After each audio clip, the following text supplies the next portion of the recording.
столичном доме дружбы народов начала работу выставка «Охота и охотничьи традиции», приуроченная Дню охотника в Якутии. Свои экспонаты представили клуб горных охотников республики, музей Северо-Восточного федерального университета и частные коллекционеры.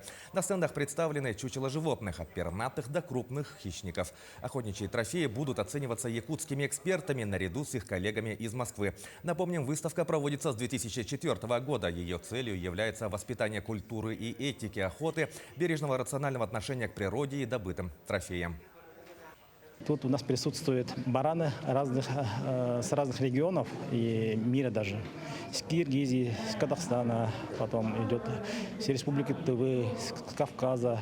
Наш якутский снежный баран, он сейчас у нас по системе КРОТ занимает первое место в России.